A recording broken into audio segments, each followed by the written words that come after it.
really awaiting the session 2 of the event.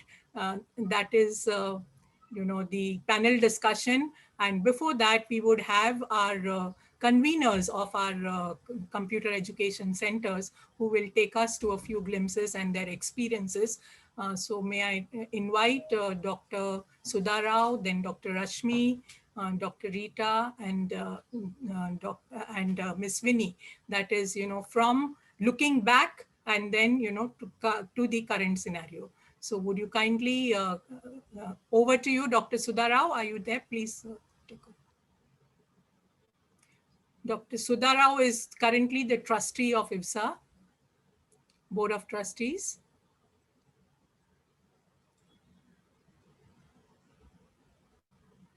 Dr. Rashmi? Yeah, I'm there. Yeah, could you please start? Dr. I can. Rashmi is contemporary of Dr. Mahajan. As you have already heard, Dr. Mahajan, they have been colleagues, and with the same expertise. They have worked in BRC together, and now Dr. Rashmi has been very instrumental in the organizing committee, motivating us all for the program. Dr. Rashmi has also been the convener of our CEC. So Dr. Rashmi, would you please share a few memories of the same?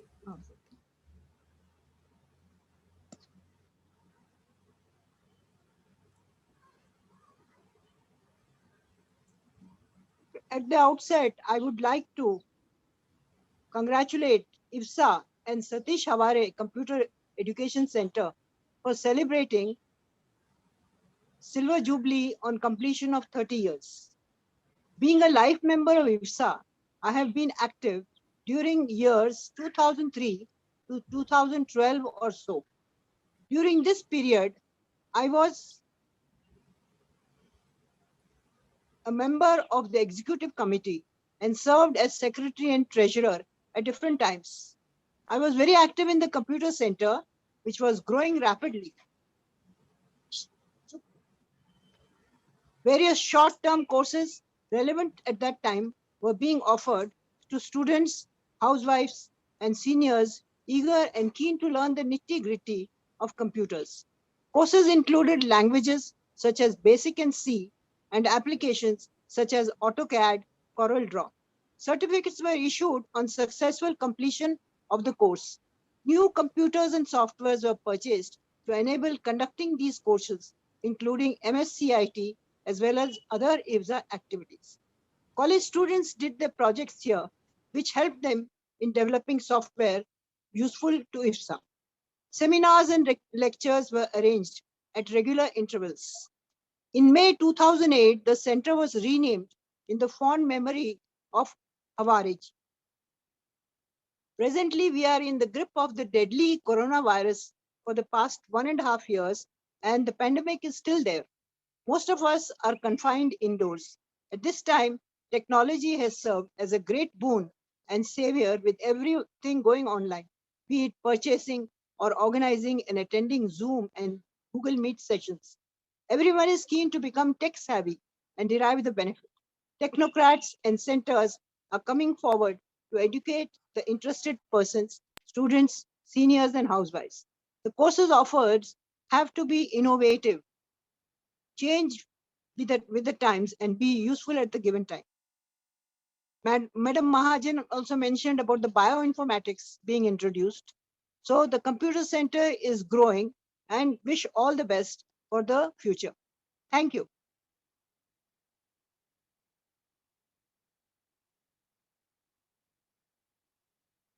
Yes. Hello. Hello. Yeah, I finished. Oh, sorry. Okay, sorry, I was muted. May we have Dr. Sudha Rao? If Dr. Sudha Rao, ma'am, are you there? I think she left. She was there earlier. Okay. So can we have Dr. Rita, our current president, and also the immediate past convener of our computer center?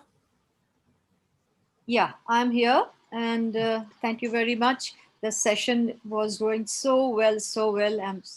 I'm like elated that we have been able to do this during the pandemic, as Dr. Rashmi just meant. Okay, I was the convener of the Computer Education Center, IWSA, for the 2 years just immediate past. And when we looked into, as a biologist, when I looked into the center's potential, I felt that I could bring in some of the biology people to using the center. And what could I do better than bringing the big data analysis on the data science, which has been piling up in the field of biology for the past 20 years. And thankfully, I was a genomics person, so I could learn myself when I was on my job. And पास है ये रीता घोषाल कुछ नहीं एक बार look दिखाए वो बात कर रही है उससे is there any disturbance here? Am I audible? Hello? Yeah. You are sure. audible, but somebody else is also talking. Right. So, well, I wanted to only quickly say that as the convener and not being a person from the computer sciences, being a biologist, I could introduce the bioinformatics for the students, graduate students and postgraduate students, and being trained little bit of big data analysis and handling. We initiated the programs and upgraded a few computers to be able to sustain the data. We brought in a faster service of the internet so that we could access our databases, which are located in 3 different places in the world. And that was my part of contribution as the convener during my 2 years' time. And thank you. And we are looking forward for more in the future.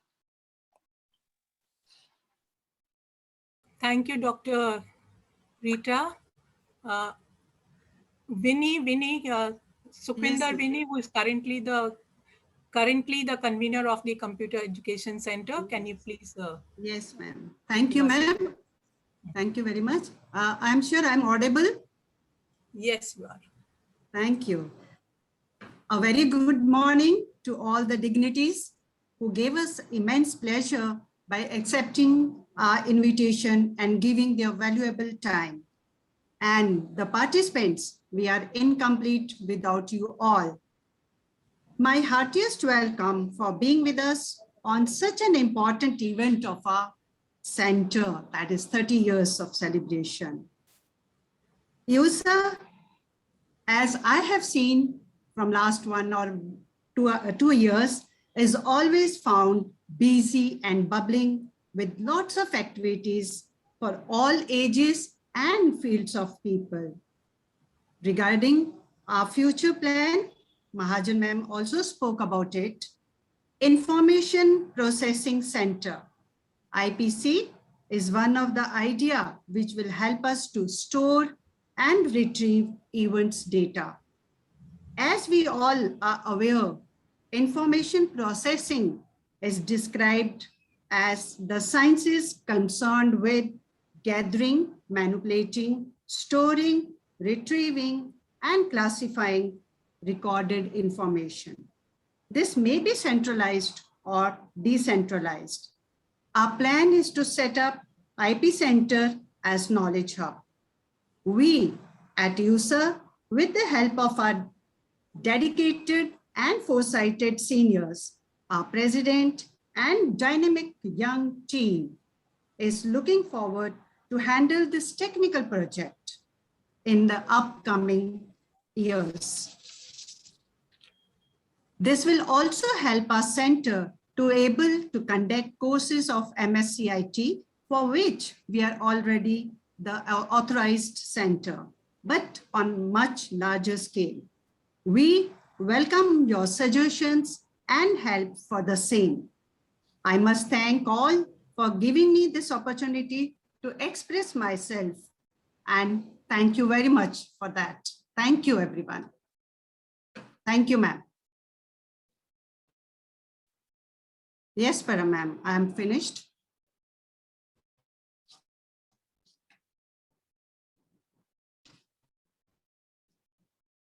Hello? Hello, Param. She must be on mute, ma'am. Yeah, I don't know. fine. Thank you, ma'am. So now we must start.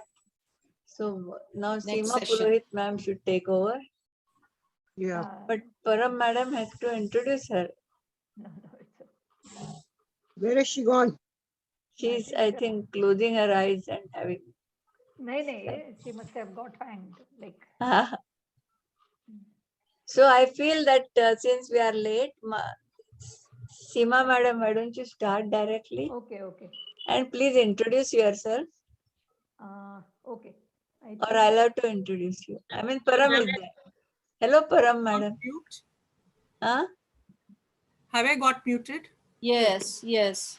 Please carry on, Param. We are out on time of 2 minutes to 12 for Yeah, the panel. okay. So this panel discussion would be, taken care of by our two other members of the organizing committee. That is Dr. Seema Purohit, who is currently shouldering the responsibility of as a principal of Deccan Education Society, Brihan Maharashtra College of Commerce at Pune, and Dr. Harshali Patil, who is an associate professor at MET Bandra. Over to you, Dr. Seema Purohit and Dr. Harshali Patil. Ma'am. I'm Dr. Harshali Patil, and my co-host Dr. Seema Purohit ma'am welcomes you all for the panel discussion on topic Women in Computer Science Then and Now. The journey of 1,000 miles begins with a single step. Believing this quote, let me introduce our eminent panelist of the day. We have with us panelist Ms. Kirti Irani. She grew up in Nigeria, lived in India during her school and college studies, and is in US since 30 years. She moved to US for her master's degree and was first woman in her extended family to move to foreign country by herself, manage her life, studies, and financials. Supporting herself financially was a struggle, but she overcome all those challenges and come out the other end much stronger and capable. She is a director level program manager at Microsoft. She has worked on multi-tiered distributed system architecture for billing, tax, financial systems, platform written in C#, running on Azure infrastructure.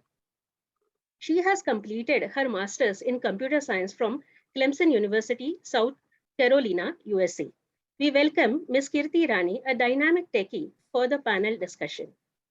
Our next panelist is Dr. Kasturi Saha.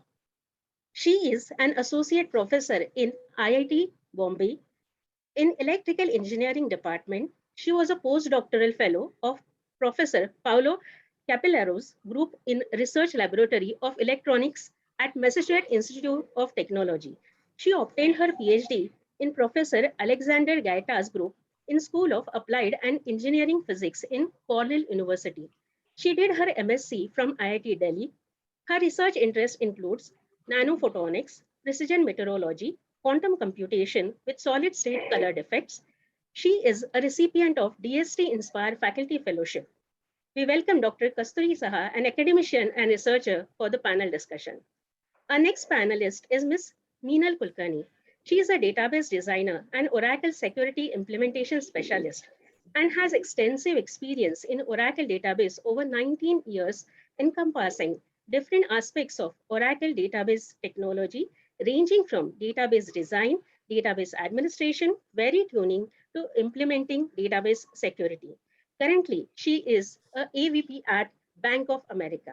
Apart from being an aggressive, result-oriented implementer, Meenal is also a passionate trainer. She has designed and delivered over 10 practical-oriented corporate trainings on database technologies for various roles like administrators, backend developers, testers, compliances, and audit personnel. Meenal holds Masters in Computer Science and Nuclear Physics from Mumbai University and is certified Oracle Security Specialist, certified Information System Auditor, and certified Cloud Security Professional. We welcome Ms. Meenal Kulkarni, a technocrat, for this panel discussion. Our next panelist is Dr. Shruti Mantri, a Chevron Cyber Security Fellow for year 2017 and a result-oriented academician and scientific researcher with 20 years of experience in strategizing, designing, modeling, and developing secure IT computing framework and solutions for scientific problems. Dr. Shruti has proven her track record in risk analysis, vulnerability assessment, design, development, and implementation of secure controls and network architecture. Her areas of expertise are artificial intelligence, cybersecurity and forensic, cryptography, internet legislation, information integrity, big data analytics, and game theory. She is an associate director at ISB Institute of Data Science, Indian School of Business. She has also served as an adjunct faculty with SP Jain Global Management. She has done her PG in cybersecurity and information assurance from Cranfield University, UK, and PhD in computer science. As a researcher, she has, to her credit, 26 research papers published in reputed international journals with a good impact factor. She is also a recipient of Distinguished Professor Award 2017 by Computer Society of India. We welcome Dr. Shruti Mantri, an academician and researcher, for the panel discussion. Thank you, Harshali. On behalf of the Indian School of Business, I would first like to take this opportunity to congratulate the Indian Women Scientists Association for completing 30 years. And it's indeed a great privilege and honor to be a part of this eminent speaker list. So thank you, Harshali, and Indian Women Scientists Association and Dr. Professor Seema Purohit for having me here today. Harshali, you missed mentioning something that I'm also a doctoral student of Dr. Seema Purohit. So just to add to that. Yes, indeed. Thank you, Shruti ma'am. Our next panelist is Ms. Shalini Mittal. She is a full stack development expert and instructor, content creator, YouTuber, speaker, and mentor. She is into training and development over 10 years in IT industry. She is a passionate professional with excellent communication and interpersonal skill. Her expertise in handling diverse audiences ranging from 8th grader to highly experienced professional. She had the opportunity of working with Fortune 500 companies across geographies by providing both classroom and online training. She delivered training on full Java track, Android, MeanStack, MERNStack, Web UI track, Python, microservices, and RPA. She is also actively involved in content creation, assessment, conducting interviews, and a part of TTT program, and a founder of Tech Gatha, which started in 2016 with the aim of building the foundation of youngster. She has started a YouTube channel with the name Tech Gatha to benefit IT enthusiasts from her knowledge and experience. We welcome Ms. Shalini Mittal, a versatile IT professional, for the panel discussion. Our next youngest panelist is Ms. Priyanka Tavde Shinde. She is IT executive in Asian Paints Private Limited since past 10 years. In her career, she handled successful execution of projects within timeline and budget. She led a team and managed different scales of projects in sales and marketing domain. She has a strong knowledge of business process from frontline sales team. She worked in application development for R&D, CRM, sales, and marketing. Her expertise in functional design, data warehouse design, data integration, reporting, and analytics. Ms. Priyanka is an excellent badminton player and was a winner of district level school badminton championship under 17. She has not only received recognition in her IT work, but also for the participation in dance events. Please welcome Ms. Priyanka Tavde Shinde, an enthusiastic IT professional, and all our esteemed panelists. Due to some last-minute unavoidable work, Dr. Prachi Gharpure, Director NMIMS Indore, could not join us today. Now I request all the participants, if you have any questions for the panelists, please type those in a chat box. Now I request Dr. Seema Purohit ma'am to please proceed with the panel discussion. Yeah, I think very well introduction to all the galaxy of our panelists. I always feel that inspiration does exist. If you look for the people who are working around you, and it is true to each and every member of this panel. It is evident by looking at their profiles, by hearing to their achievements. It was so evident that if there is no struggle, then there is no progress. And we have been witnessing, or the world is witnessing, that how people are moving into their respective careers. So I think I will start with Kirti madam, if she is there. Kirti madam, are you there? Yes, I'm here. Can you hear me? Yeah, I can hear you. Can you just enlighten the audience about your journey, that it is already a 3-country amalgamation of cultures. which we are going to witness in you. And we are really very happy to have you with us. So please. Sure, thank you. So as you mentioned earlier, I grew up in Nigeria. I'm originally from India. I'm from Belgaum in Karnataka, India. And so I lived for the first 10 years in Nigeria, and then my family, we moved back to India. I lived in India until I finished my engineering education. I did my engineering bachelor's in computer science in Belgaum. And then I moved to the US, and I've been in the US for the last 30 years. So I consider myself a citizen of 3 countries. And so I'm very sensitive to cultural differences across all these countries. And I always want to make sure that I can understand the cultures from these different countries. It has helped me a lot in my career to date. I did my master's in the US in computer science, and I've been working at Microsoft for the last almost 20 years, and I've worked in another company prior to that in New York, currently based in Seattle in the US, and working at Microsoft. Yes, thank you so much. Now with my, as we have correctly put out, Shri, we have amongst with us the Chevening scholar with us, Shruti. So can you say something about how you eventually landed up in the Cranfield University, and how was your journey? So I actually started my journey in the security for almost 20 years back. And in those days, security there it was not called as cyber security, because still that whole era of security was not there. It was more of system security or information security. But it was a field where there were very less people, because it more deals with the law enforcement agencies.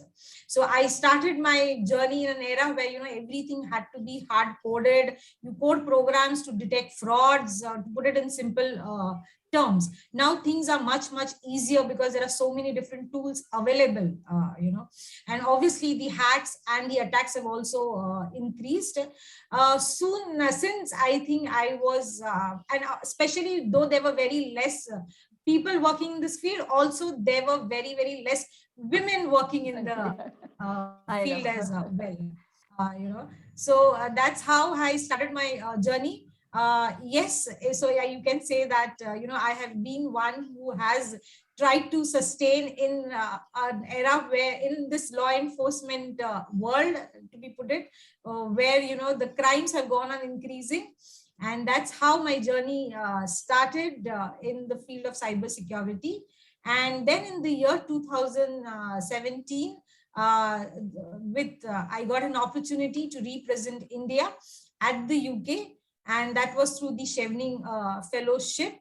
And in those days, there were only around 9% of women in the domain of cybersecurity around the world. So even when I got selected, I was the only woman among the group of 6 men. So that's how it's been my journey in this particular field. Things are much better now. So at least from 2017 to now in 2021, there has been an increase of more number of people coming in this domain. So we have around 20% of representation of women over across the world in this particular field. So. Yeah. Thank you so much, and a big welcome to you all. Now, Kasturi, who is an associate professor in IIT Mumbai and in the electrical department. So, Kasturi, can you just brief the audience about your journey from MSc Physics from IIT Delhi to the MIT? Yes, thank you, Dr. Purohit, and also thank you to everyone for this invitation and to be here in this gathering. So my journey, actually, I'm a physics, I've been in physics for like the entire time in my life, essentially.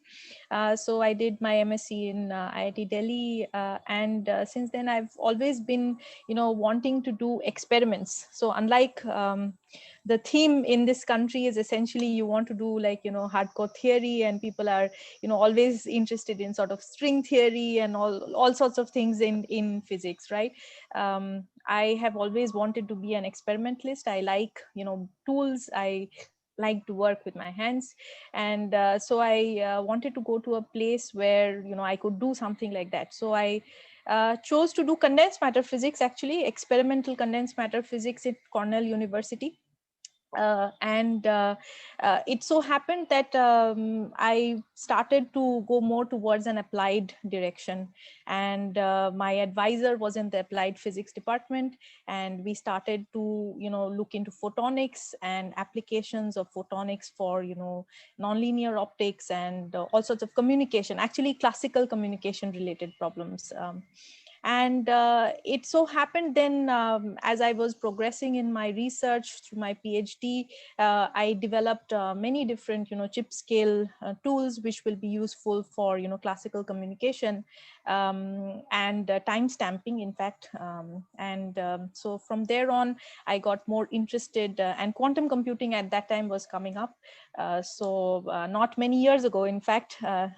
So at that time, I got really interested, and I started looking for opportunities that would allow me to investigate and explore experimental work in quantum computing. And like Professor Aditi Sandhe mentioned, that quantum computing is a very interdisciplinary field where you have computer scientists, you have physicists, you have mathematicians, and many people working together. So I chose to work with this person in MIT, where we were building hardware for quantum computing. So like Professor Sandhe mentioned, that there isn't a quantum computer yet, or there are few demonstrations of quantum computing, hardware. So I am working in that area, and it started off at MIT, where we started, to work with some hardware. So that's how I landed up in MIT, and I came back and I set up my own group. Indeed. So hearing to the expertise by all the panelists, I started feeling that it is a quantum gathering, because there are physicists, there are mathematicians, there are computers, there are electronic engineers, and so on. So I think now I would like to go to my good old friend Minal. So Minal, please say something about your journey from the University of Mumbai work, where we used to meet regularly along with Harshali. So can you say your journey, or how you landed up in Oracle? Actually, for me, it is always shifting the extreme gears. Like my core qualification is in nuclear physics, and I had got, in fact, admission and full scholarship for University of Trieste for theoretical astrophysics. But because of family side problems, I could not go there. Then I started teaching physics for the final year in Mumbai University. And during my student days, I had done a lot of research projects where we, as a side tools, I had to use a lot of C programming, Unix shell scripting, and also database operations for maintaining my experiment data and things like that. So I was quite comfortable with the computer areas. And actually it is my students, who started coming to me for their, that time Bombay University had just started BSc Computer Science and IT. And I was teaching physics, and they used to come to me for their programming related queries and things. Then I thought, let me shift gears a bit, and also completed, while I was teaching physics, I completed my PG in Comp Science also, moved over as a computer science professor.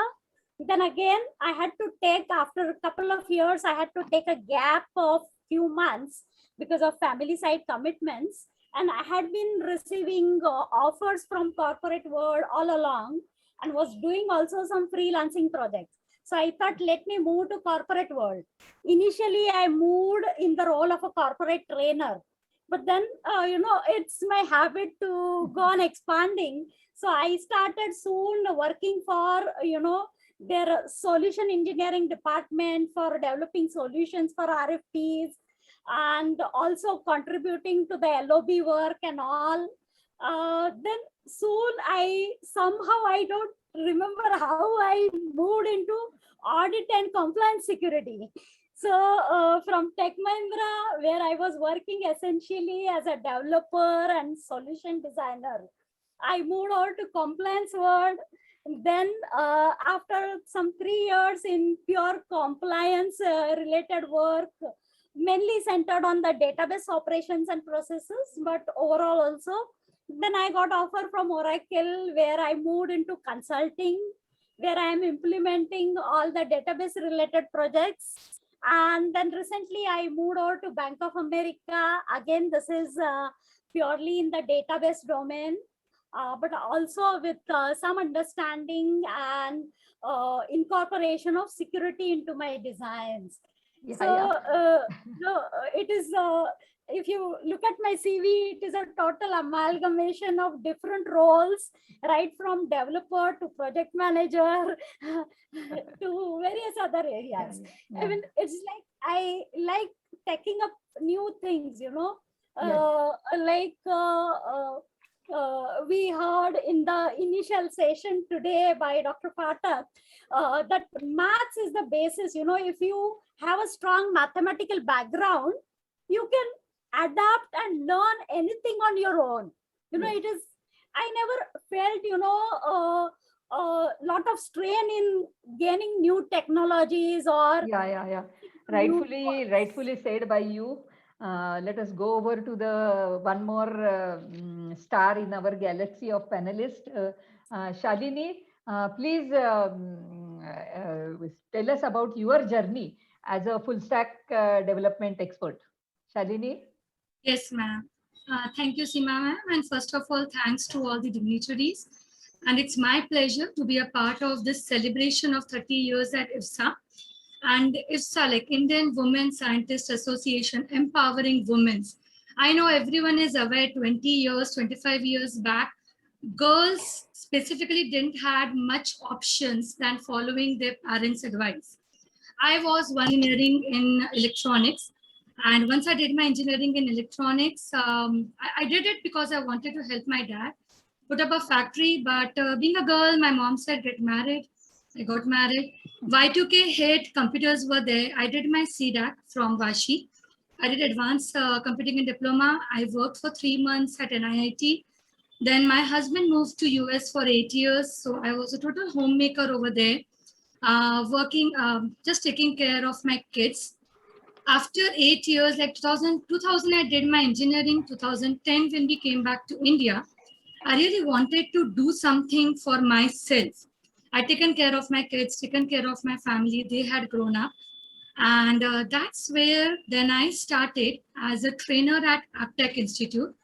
I worked for 20 days. I realized it's a lot of work and my kids were actually getting depressed because of me not available with them. So then I joined an engineering college. I worked for 2 years, but I wanted to grow more. I wanted to expand myself technically as well. I joined Seed Infotech, where I worked for around 1.5 years. And while I was working in the college, corporate was something that was my aim. So I've always wanted to join a corporate. It took me around 4 to 5 years, but then I landed up at Cytius Tech, which is a healthcare-based company here in Mumbai. I was working as an assistant manager for L&D department. Post that, to remain technical, because in companies, if you see the growth vertically for a trainer, is more about manager, senior managers, and you end up doing PowerPoints, Excel, and I wanted to remain technical and grow technically. So then I left that organization and I am working since then from 2015 as a freelance corporate trainer. I just want to be dynamic. Every 2 years, if you see my profile, I've changed from being a college lecturer to a subject matter expert to an assistant manager at L&D department to a freelance IT trainer. I started my small business in 2016 with the name as TechGatha to promote kids. So basically, one of my friends' daughter was struggling in Java in 12th grades. So she was my motivation to start my business. And I started with computer coaching with students in 9th, 10th, 11th, 12th. Parallelly, my corporate was grooming.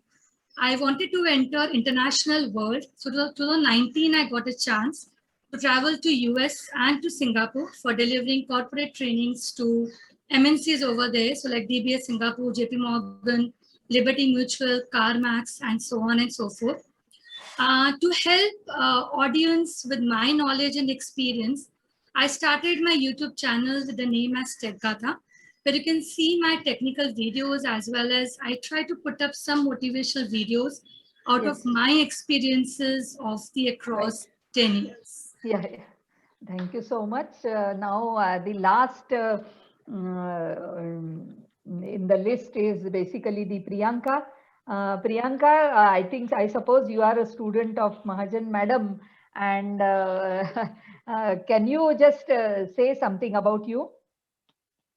Thank you for this opportunity, and I'm really feeling privileged to be part of this. I think all of you have a lot of experience as compared to me with respect to all your career and everything. I did my master's in computer science from MET College, where I was a student of Dr. Sumita Mahajan. From there only, as a campus placement, I got placement in Asian Paints, where I started my career with R&D department. I am in systems department there, so I handle applications for our R&D department, which were more into the research of their formulations and everything. From there, I moved to CRM. From there onwards, my journey has been more related to customer-facing applications like frontline team, what they had done, then how we work on our lead acquisition. So right now, I'm working on customer data platforms, which is more related to how we execute our campaigns and lead nurturing and everything. Yeah.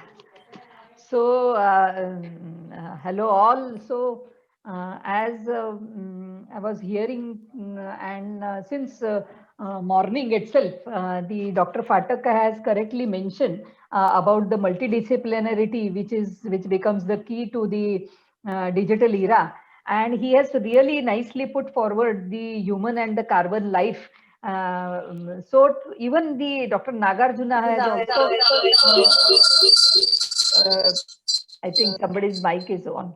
Okay, also Dr. Nagarjuna has stressed the importance of the new technologies which are coming, and besides the from referring to the accessibility to Panchayat Raj to local language localization, he has nicely put the lost sovereignty. So taking over from that, may I ask Kirti Madam to have Kirti Madam, I think you have really have a wide experience among all the panelists. So tell us about your journey as a professional and how you have balanced the work-life balance in your career. Thank you for the opportunity. And again, thank you for inviting me to be part of this amazing event. It is really nice to have so many experienced people come together here. I think, so my journey has been also multidisciplinary, as we've heard from a few people on the panel as well.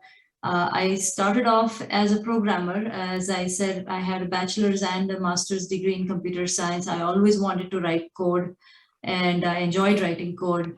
And so when I started my career in New York, in the US, I was a programmer for about six and a half years.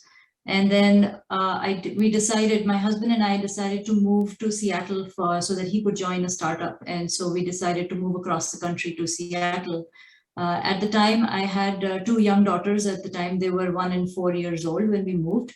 And because my husband was joining a startup, we decided that I would take a break for a little while so that we could still have the children have a parent while one person was kind of in absentia during the startup years. So I took a break for a couple of years, and then I decided to get back into the workforce because it's very hard to stay relevant in the computer science industry. You start, new languages come up, new technologies come up, and you do not want to get obsolete. So within a couple of years, I decided to study and prepare for the interviews, and then I applied at Microsoft, and I started working at Microsoft.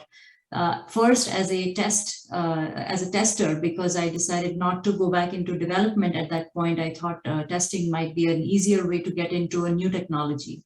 I stayed in test for about 5 years, and I was a test lead as a people manager for 4 of those 5 years, and I enjoyed the people management aspect a lot more than I enjoyed testing. And so after doing that for a few years, I moved to the third discipline, which is a program management. And program management has been I think my strong point for the last 15 years almost. I've stayed in program management.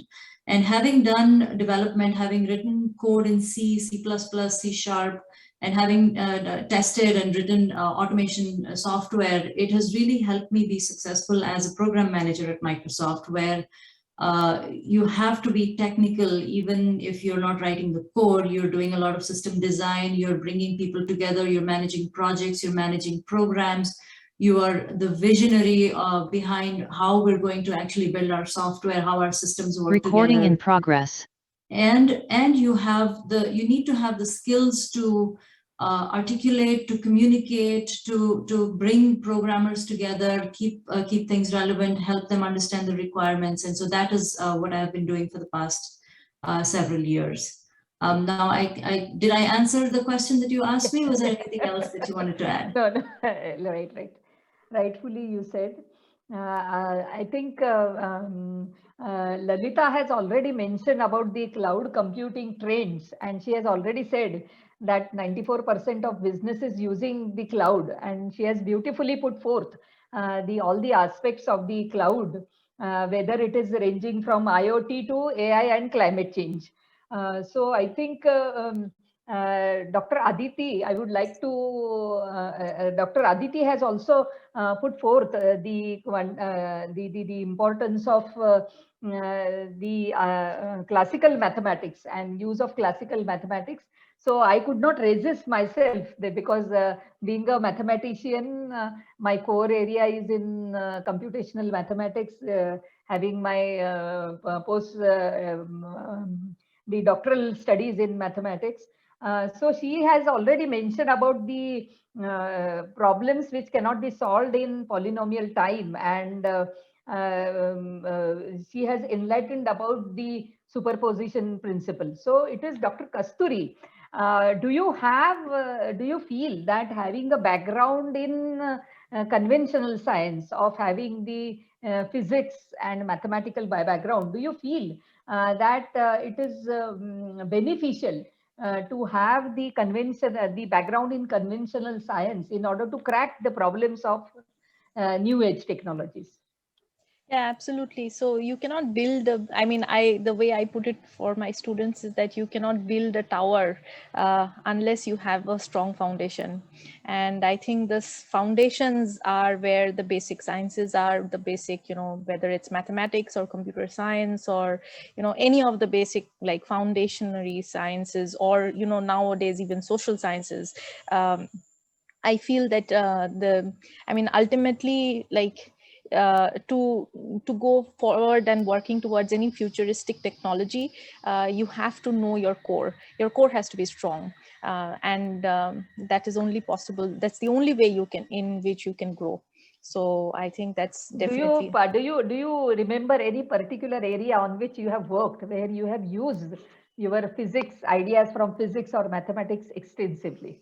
Yeah, we do it all the time actually. So so like Professor Aditi said, what is you use a spin as a quantum computer, right? The qubit, you define a qubit as a spin. Now to understand how a spin works, you have to go back to your absolute textbook, which was defined by the pioneering researchers or whatever experimentalist scientists in the 1927 happens in early days, like when foundations of quantum mechanics was laid, right? So if you don't really know that, you cannot build a technology. Ultimately, it is an amalgamation of your core sciences along with an engineering skill that builds a technology. So I think that is definitely. Yes, yes. So I think taking the same thread, Shruti, you can answer. You have done a lot of modeling, mathematical modeling in your research, as well as it is with respect to the security aspect, where it is specifically mentioned by both Aditi and Rajesh Ingle, sir, that the security is the major concern for the quantum models which are going to be. So can you tell something about the modeling approach, or in security, whatever, how you have used those aspects? As far as it's a very apt question for me, actually. So in the entire world of security is based on the simple concept of number theory. That's where I would say it in one line. So unless and until you don't know number theory, you cannot secure the world. It is as simple as that, because the whole world of cryptography, where we talk about encryption, decryption, how are you going to secure any kind, you talk about blockchain, because blockchain depends on cryptography or data structures. Everywhere number theory or mathematical modeling comes into. Personally, as during my PhD as well, I extensively use the concepts of geometric transformations, mathematical modeling. In fact, even from the physics, we use concepts of fluid dynamics to crack the transportation problems. So physics and mathematics acts as a base to crack any complex problem. Security in turn has multiple different fields within it as well. There is a human dimension aspect, there are social technologies, digital analytics, I would say, then fraud analytics, forensics. There also equally we use mathematical concepts and modeling concepts. And today when in AI we effectively use, so the entire field of data science, that is very lucrative term today. Everybody wants to be a data scientist or a business analyst today, but that again is nothing but basics of statistics.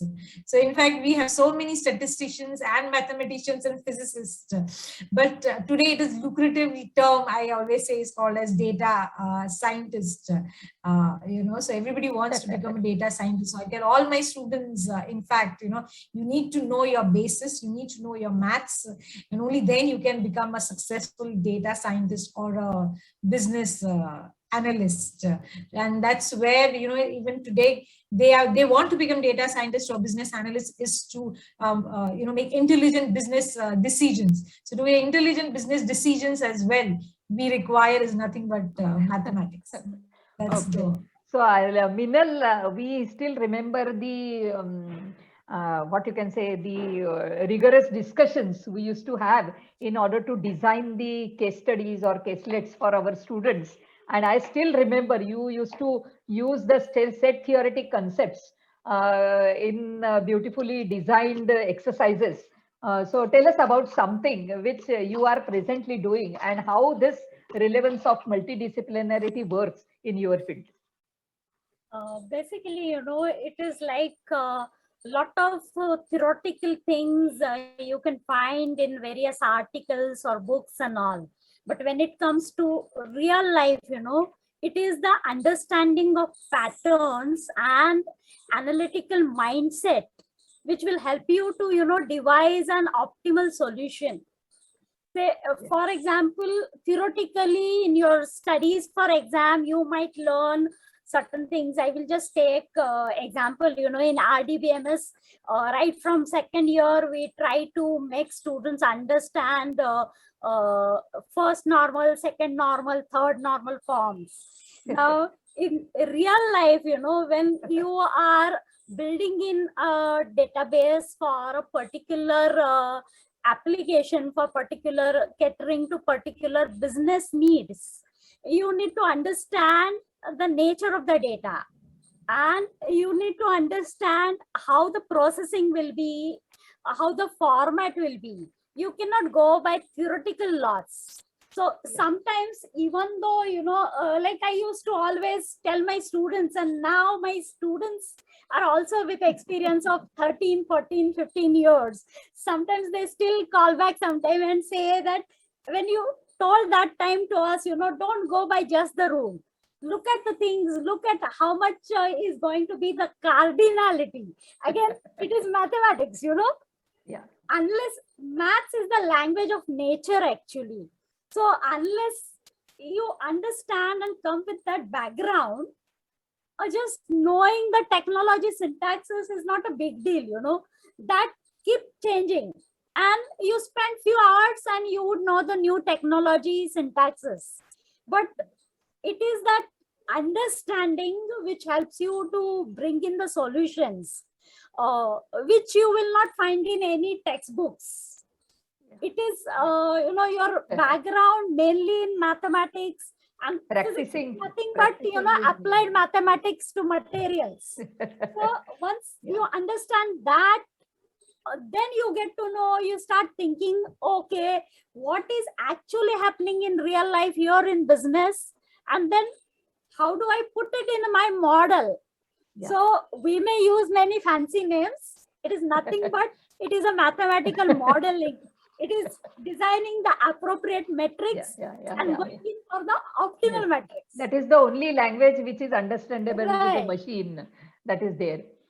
So I think Shalini has her journey from starting from a very modest to a very good freelance trainer and founder of Tech Gatha.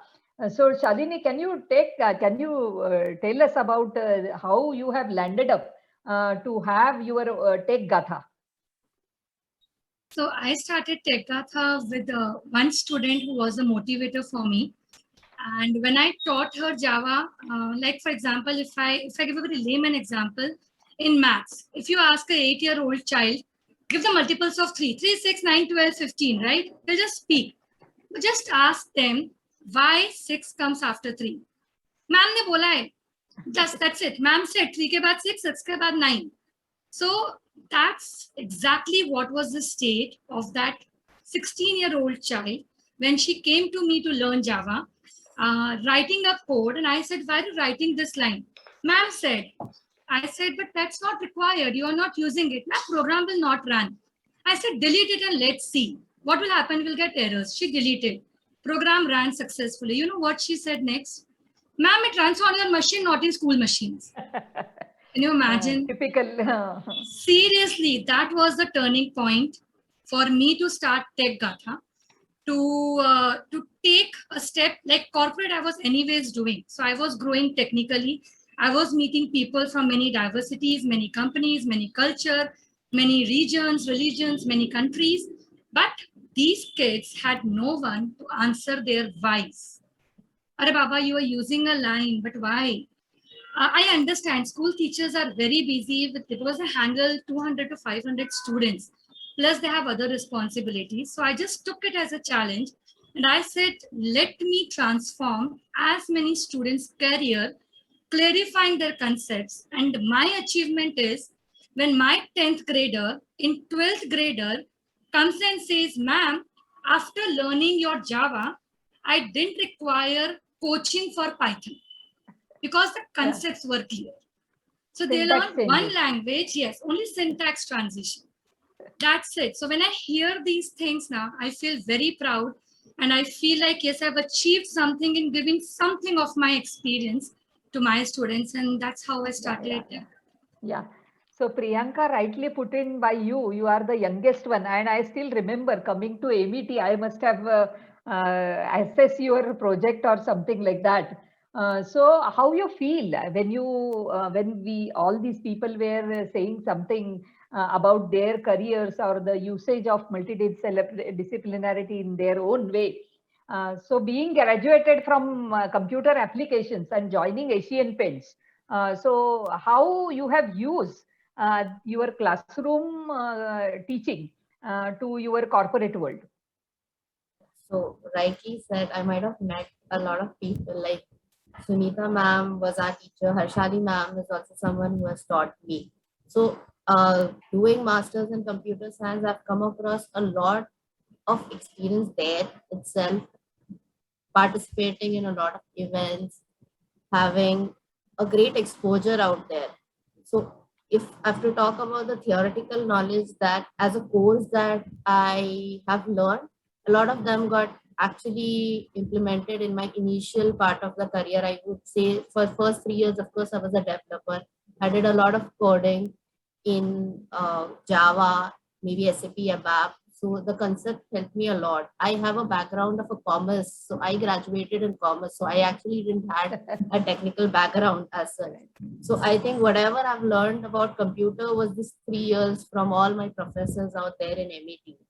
So of course, if I've excelled in my computer as a profession, it's all thanks to the teachers out there who made me, closer to the concepts of computer. Yeah. Okay. Okay. So I think I would like to ask that anybody you can answer now. It is a general question to you all.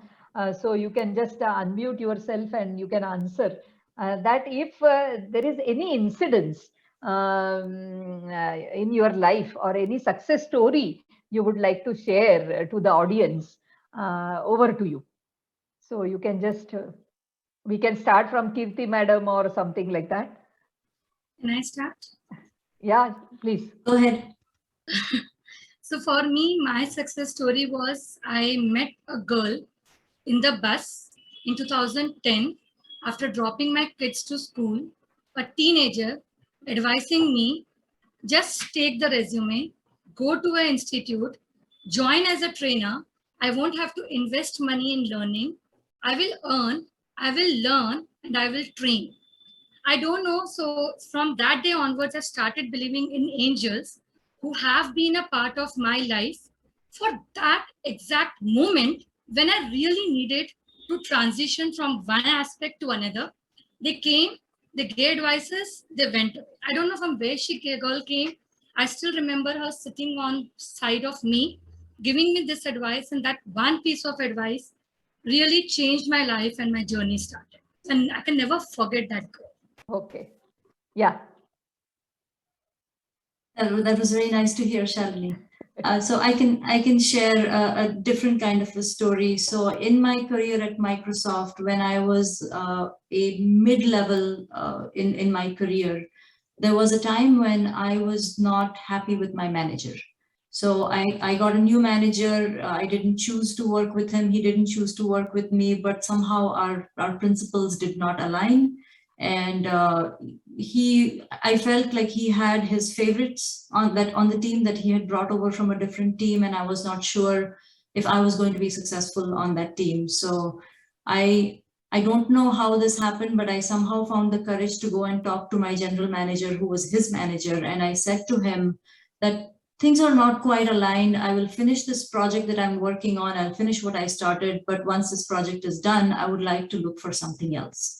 And that was the turning point in my career at the time, because even though it was a struggle and it was not a good time for me, that general manager remembered what I had said. And 6 months later, when that project was done and successful and launched, he called me into his office and he said, "You mentioned that you wanted to do something else. Now I want you to go and talk to these other people who are hiring." And there were 4 different options in his team that he offered me to go and talk to those people to see if I would want to move into their teams or in a different position. And I actually picked one of them. I was given a choice and I picked one of them, and I stayed with that team actually for the last 10, 12 years.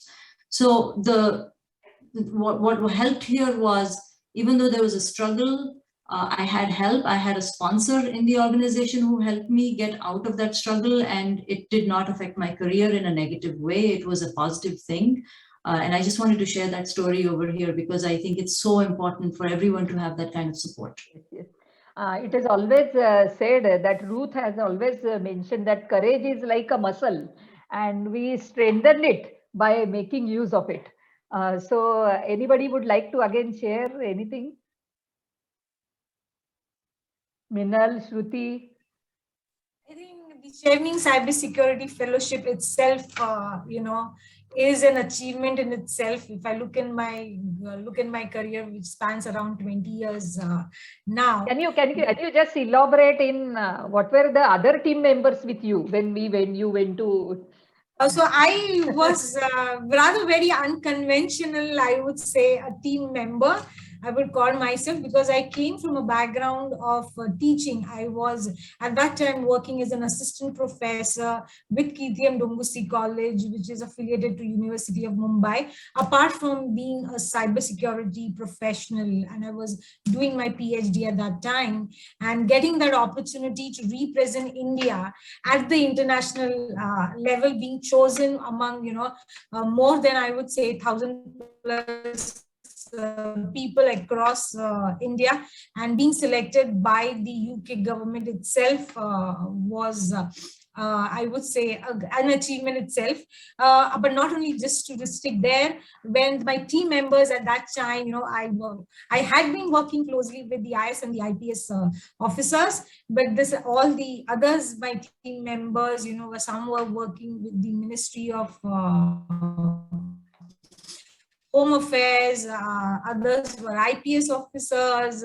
So my entire team, other than me, that's the reason I said I was one of the unconventional member who got an opportunity, though who was working as a professor, to represent, was working as a faculty, in fact, got to represent India in terms of the research, in terms of the academics, institutions. So it was not only me, but it was all the other academic institutions in India that I was representing and interacting, what different activities and research we do at the national and the international level. And this also opened doors for multiple different opportunities for me. From there, today I am at the Indian School of Business, heading the ISB Institute of Data Science. So the journey has continued. Okay. So that's it. Yeah. About it. So Kasturi, would you like to say something? Yeah, sure.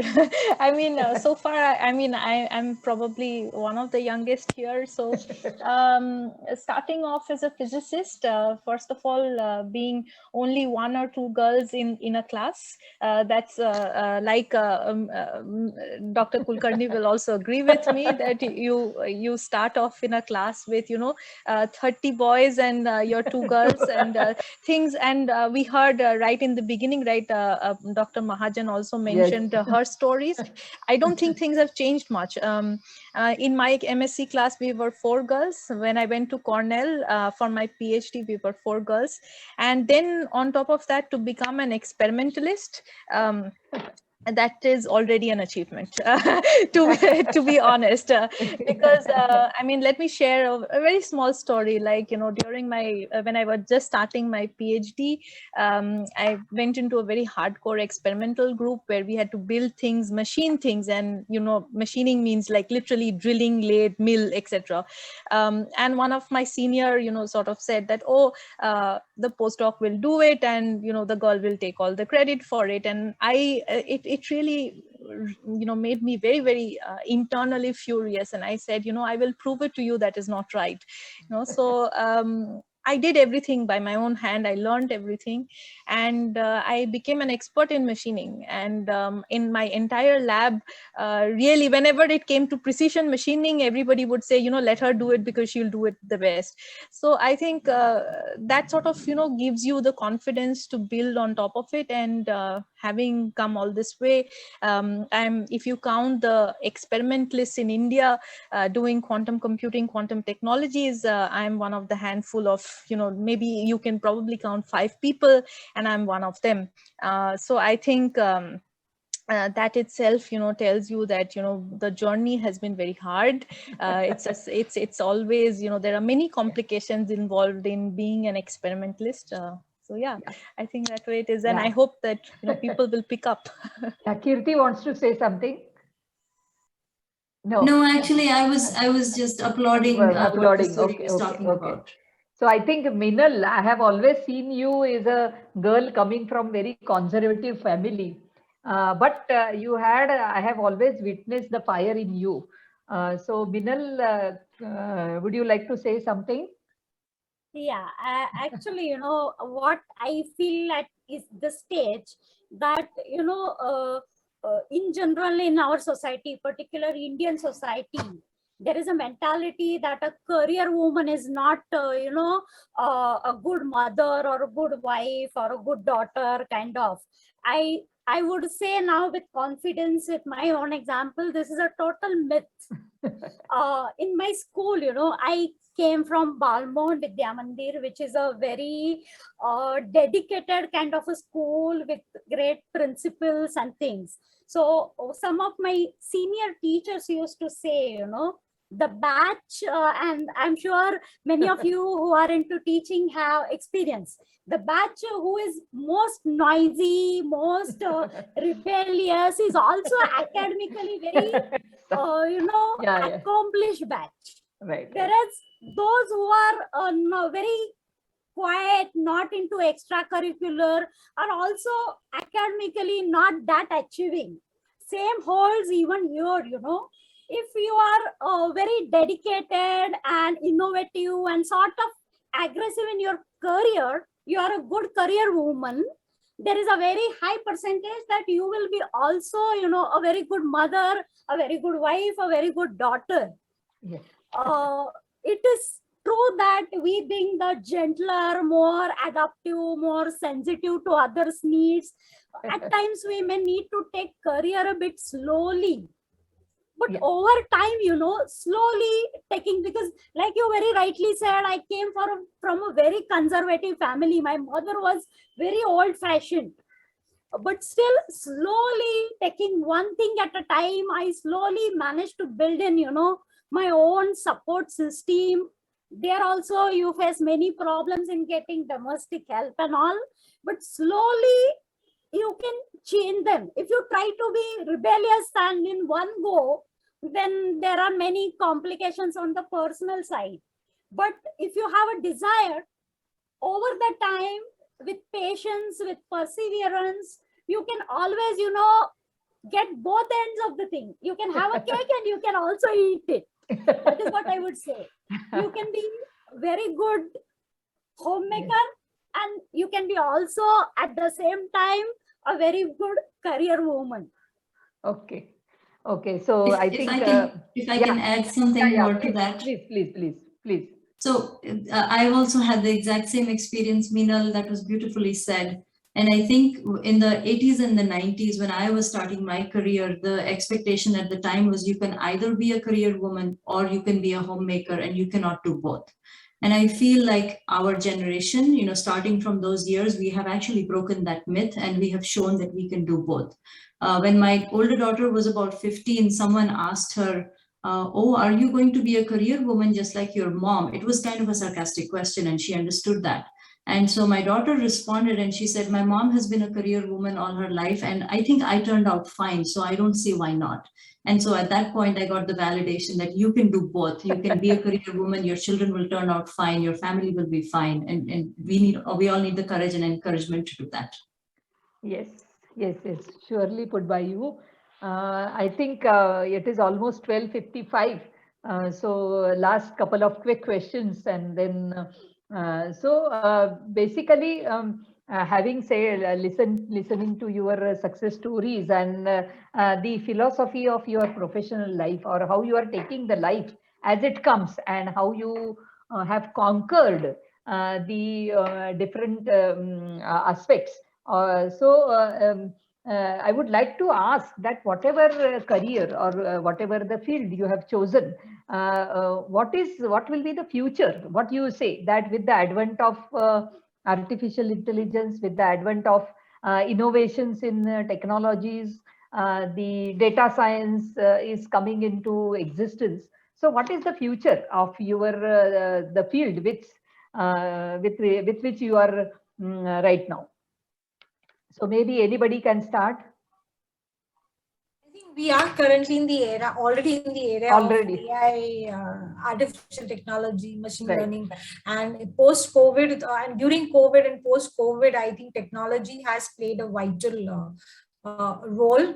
I'll give initially there was a lot of analytics used in retail, But what I currently see now is, the technologies which were being used earlier, but there was not much of a development happening in those particular fields in the last 4 to 5 years. So now again, like fields like augmented reality or virtual reality, like virtual reality was restricted at one point only to gaming, but now it is actively being used in retail as well because of the COVID.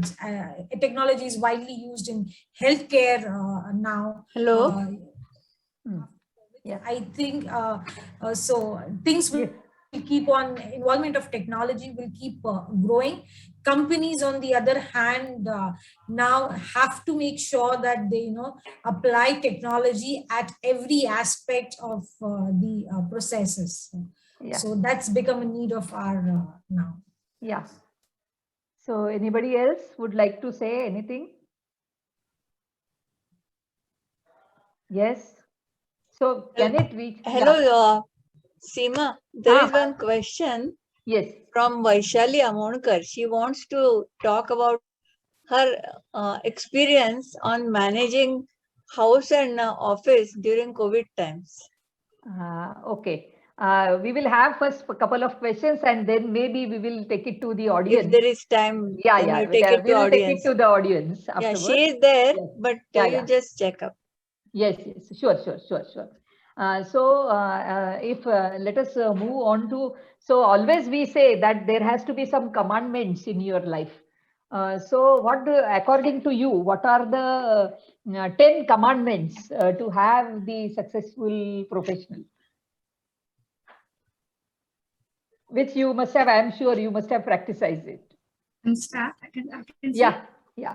So according to me, my 10 commandments, because I was given the questions of what I've prepared, if I can read that out. So first, I always believe, leave the comfort zone. Now, when you leave the comfort zone, you end to give up.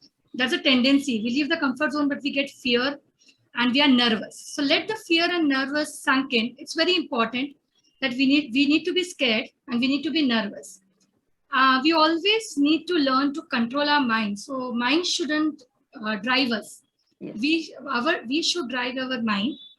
We should try to see positivity in all circumstances. A yes go attitude for anything and everything that comes in your way. Don't take time to convert your thoughts to actions. If there is a delay, someone else comes in. Right. So don't take that time. We are human beings. We have emotions. Please let them flow. Cry, laugh, be nervous, but move on. Moving on is very, very important. Be empathetic. You need to be sympathetic at times, but try to learn to be empathetic very fast. And then lastly, I would end by saying be consistent. So these are what I believe. Okay. Anybody? I can add to that. So you already crossed off 5 things off of my list just now, Shalini. The other couple of things I would add there is I would say throw out everything that you learned as a little girl. So when we were little, they told us be quiet, be good, get people's approval, don't ask questions, don't question your elders, be seen and not heard. So my suggestion is break all those rules and do the opposite of what they told you. Make noise, be seen and heard, be remembered. People have to remember what you're saying. You can do it while being respectful and professional. So that is one thing I want you all to remember. The second thing I would add is be assertive and not aggressive. And you know the difference. Sometimes men do not know the difference between being assertive and aggressive. Explain it to them when necessary, but don't change how you work, and be confident. Okay. Anybody would like to add? Yeah, so I would say that, so all of these are all valid and definitely, yes, be assertive, not aggressive is definitely one of them. And I think on top of it is ultimately is being confident and believing in yourself and believing in what you want to do. I think that is the most important. If you can identify what you want to do, everything else will fall in line. And I think it's also important to be ignorant. Ignorance is a bliss. It is indeed true, and I completely believe it, that just ignore people sometimes, and just be yourself. I think that is the most important thing to be successful in a very, very competitive environment. Yeah. I think all the ARC scientists who are in this August gathering, they also must have practiced the same skills, though they were not in computer science field in particular, but they must have also practiced the same. So the last question to all the people, that from now on, maybe after 5 or 10 years, where you would like to see yourself? Maybe you can start with anybody, I mean, open to all. For me, another very difficult question. Okay. Okay. Minal, you want to say something? I would like now, I have been transitioning to various skills. So Yeah. I would like to see me being, entering into total new area and being, quite successful there. Okay. That is the wish, and I believe that is going to be forever for me. Okay. That you learn something new and Okay. you feel happy that you have achieved it. Okay. Like, my very first project when I was a second year student in BSc at IUCA, my guide was Professor Shyam Tandon, and he used to say, see, this is developed by a human being. You are a human being. So Right. there is no reason why you can't master it. So my desire at this moment is, I should be able to follow what my first research guide said, that anything which is developed by a human, you are a human being, you should be able to master it. Very good. Very good. It's a nice. Okay. Kirti, madam, you would like to say anything? I guess for me, I think I would like to get to the next level at Microsoft. It's a career ladder that we are climbing. So for me, getting to the final level would be really great. But I also think forward to like maybe 10 years from now, I hope to retire from technology. But what I would really like to do is my passion of allyship. And even today, along with my day job, I do a lot of allyship training for other people, show them how to be inclusive and how to foster diversity. And so I might actually go into that line of teaching people how to be good allies. And so that's something that I look forward to. Yeah, yeah. Priyanka, where you would like to see now on? For me right now, though, I would want to see becoming a very successful career woman right now, learning new technologies and contributing very positively to them, maybe in this same organization, because I think I've got a lot of support out over here. So I see climbing the same ladder out over here itself. Okay. And one thing is I just really want to be positive throughout, as in for last 2 years, what we have seen is like being positive in your life is really has a very positive impact on yourself. So just at least year by year, have your goals and achieve them. Okay. Yeah, yeah. I think as rightly put up by Sunita madam, I think because of this conversation, many audience, many females sitting in the audience, they have really inspired to speak something. So I think Lalita Mahajan is in the audience, Vaishali Mondkar is in the audience, Anala Pandit is also, and so anybody would like to say anything, please unmute yourself and please say. Thank you, Seema. I've been waiting to talk, and the whole gamut, the entire spectrum of ladies whom we have presented is really, really awe-inspiring. Yeah. Okay. So it is fantastic. Mahajan madam has always been, I'm sure you also agree with me, and all the panelists will agree, that she has been a source of inspiration to all of us. Yeah. All of us. Yes. And I think that where I would like to see myself, I was very disturbed with what Dr. Phatak said in the beginning, about I am retiring end of this year, and I would like to actually start in the area where 10 years down the road, we will not be arguing or we will not be discussing this issue of gender inequality, and we will all be on the same page. Okay. Yes. This is Nice where I to hear. would see Yeah, my. yeah. So I'll just add to whatever Anila madam said. It is extremely very important that we as women, support one another, especially in the professional domain as well as personal domain as well. So since I joined ISB, we every year we have made sure that we increase the number of student participations for our analytics program. And I'm very happy to say that today we have a program on, the sessions are on, in fact, and along with a power student, I also have her 5-month-old baby also attending it.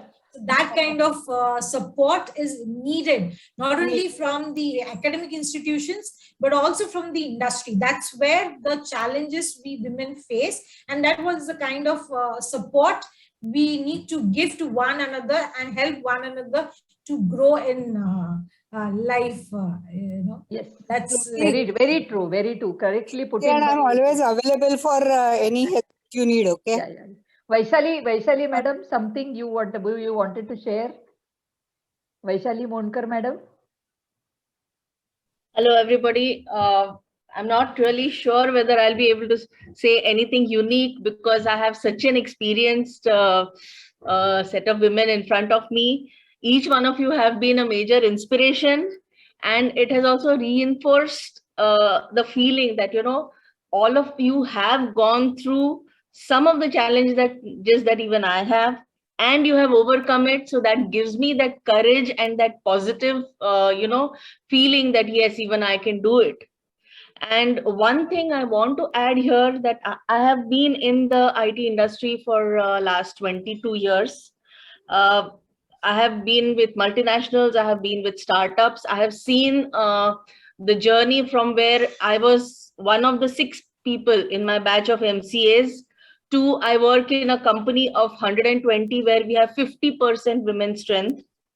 So it's been great. And I think as a next step, what I want to go ahead and do is have that same mindset coming into everybody around me, especially in my son and, the younger generation, so that, this question of, having this equality just doesn't exist even in the minds of the boys. They just don't make the distinction when it comes to having a technical peer. They don't look at their peers as girls. They just look at them as another peer. So I try to talk about this in with my colleagues. I try to talk about this when I have the young people in my office, and I also try to talk about this to my son. So thank you very much for giving me the opportunity to speak, and it's been an honor. Yeah, thank you so much. So I think on the last note, if anybody would like to say anything, but then it has been really, I started feeling that today is Women International Day or whatever it is, you can say. So it has really been very... Seema, you yourself have been having a very tumultuous but inspiring journey. Yeah. Some of us are aware of. Okay. You have been a fantastic fighter, and hats off to all of you. Okay. Thank you so much. Yeah. So I think with this, I thank from bottom of my heart and on behalf of IVSA for taking such an enthusiastic, active participation in the panel discussion which has been conducted. Rather frankly, I was, this is my first opportunity to have the panel discussion or to coordinate with the panel members. But it was a wonderful experience, and all of you were, whatever you said, it straight away, it came from your heart, and I could sense that the element of sensitivity and reciprocity was always there. And I think it has been, we are really fortunate to have all of you with us. So on that concluding note, if anybody would like to add any concluding note, otherwise I will hand over the control to the session coordinator. If I can say one last thing Yes, here, I know we're over time, but thank you all for staying.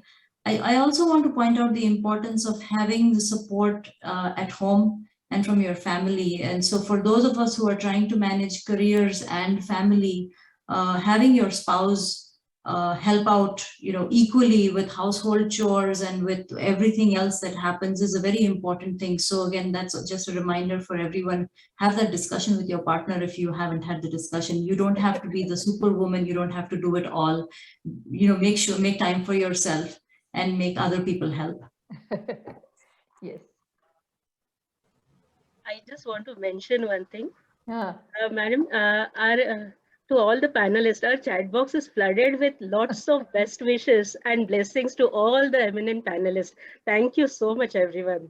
Thank you, Harshali, and Dr. Purohit for having us, having me especially today. It was indeed an honor and a privilege to be a part of this eminent panel. On a closing note, I totally agree with Kirti, as she said, it's a sky which we have to collectively hold together, men and women equally, and it's the equal responsibility which each of women we have to shoulder in, wherein we support one another, not only at the personal front, but also at the professional front. And that's where we can give more and more women opportunities to grow. So that's it from my side. Okay. So yeah, again, I'll just sort of chime in on that, yeah, definitely like what Kirti and Shruti also mentioned, that, it's important to hold hands and work together. Otherwise, it's quite difficult. And as we all know that, life is very challenging, and it's important to, work together towards it rather than just trying to fight your own battles. It's important to share it out. Yeah, thank you. Thank you, all of you. Thank you. Yeah, very I have maintained your hard deadline. Huh? You said you wanted to. Yes, thank you very much. Thank you, Dr. Purohit. Thank you. Okay. So anything? That was indeed a wonderful session, Dr. Seema and Dr. Harshali and all the panelists. It was really awesome. It has been also very encouraging and motivating to see your journeys, and very well, I'm sure all our audience would have enjoyed it. And now, I mean, you've made my job very much easier by also proposing, all of you have thanked, but I'm just a little sprig, little garnish more. This is to express our heartfelt gratitude to each and everyone, all those who have contributed in small and big ways towards the event, right from the conception, the planning, the execution, and the virtual event completion of this seminar. For us all, it has been a journey of looking back to look ahead. Thank you for investing your Sunday half day to help us move and progress into the next chapter with future vision. Thank you to all our keynote speakers, our eminent speakers, our panelists for their unstinted acceptance and enthusiastic participation, and I would say wholehearted cooperation and expressions. To our team at IVSA who have been working both front face and behind the scenes and rising to the requirement of every situation and demand. To the philanthropic donors for support of our appeal to progression from CEC to IPC. And to all the participants who have been a wonderful audience and with a lot of patience, thank you. We hope you have enjoyed it. And we shall be in coordination for the feedback on the session, for the participation certificates, for the online proceedings, dispatch within the next week. So thank you very much. Have a good day. Thank you.